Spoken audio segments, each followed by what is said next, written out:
دوستو السلام علیکم۔ اور بھارت نے دوبارہ تیسری بار 5 اگست 2019 کے بعد تیسری بار جو نیو دہلی میں بیسڈ سفراء ہیں، سفارتکار ہیں، ان کا ایک بیچ مقبوضہ جموں اور کشمیر لے کر گئے ہیں تاکہ دکھائیں کہ جی مقبوضہ جموں اور کشمیر میں تمام حالات آہستہ آہستہ بہتر ہو رہے ہیں اور کوئی ایسا آپریشن نہیں ہے۔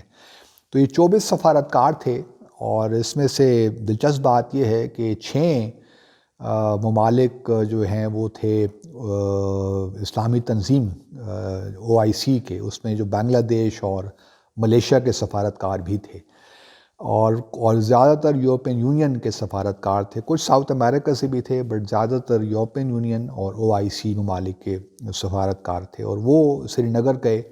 اور پھر بھارت کا جو بیانیہ تھا وہ یہی تھا کہ دیکھیے جی بڑے جو بیانات بھی آئے ان سفارتکاروں کی جانب سے اکا دکا، انہوں نے بڑا اپریشیٹ کیا کہ چیزیں ٹھیک ہو رہی ہیں آہستہ آہستہ۔ اور پھر یورپین یونین نے برسل سے ایک اسٹیٹمنٹ بھی ایشو کی کہ ہم چیزیں آہستہ آہستہ ٹھیک ہو رہی ہیں، اور ہم امید کرتے ہیں کہ جو لیجسلیٹو اسمبلی کے انتخابات ہوں گے وہ جلد ہو جائیں گے، جس کا مطلب یہ ہے کہ یورپین یونین تسلیم کرتا ہے کہ اب جموں اور کشمیر ایک یونین ٹیریٹری ہے اور لداخ الگ یونین ٹیریٹری ہے۔ سو جو اقدامات 5 اگست 2019 کو لیے گئے تھے تو وہ آہستہ آہستہ ان کو تسلیم دنیا نے کر ہی لیا ہے۔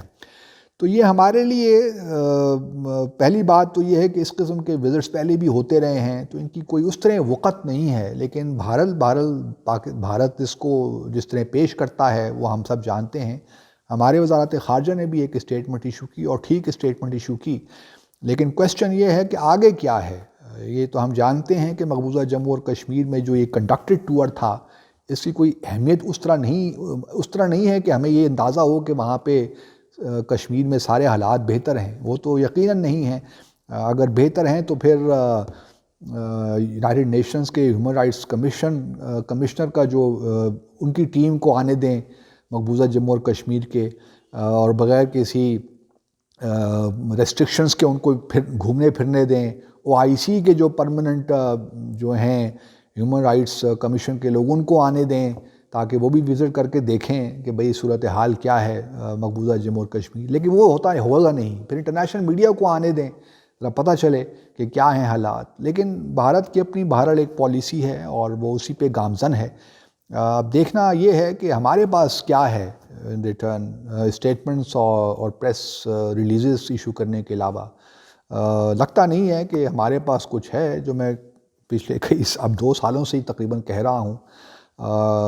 اور افسوس بھی ہوتا ہے کہ معاملات جس طرف جا رہے ہیں وہ قطعاً ہمارے مفادات میں نہیں ہیں۔ دعا ہی کر سکتے ہیں کہ اللہ تعالیٰ جو ہے دوسرے ممالک سے اپنے کیا توقع رکھنی ہے، جبکہ OIC کے ممالک بھی اس میں شامل ہو گئے۔ پہلے تو ہمیں تھوڑا بہت احتجاج کرنا چاہیے تھا بائی لیٹرلی، خاص طور سے ملیشیا سے۔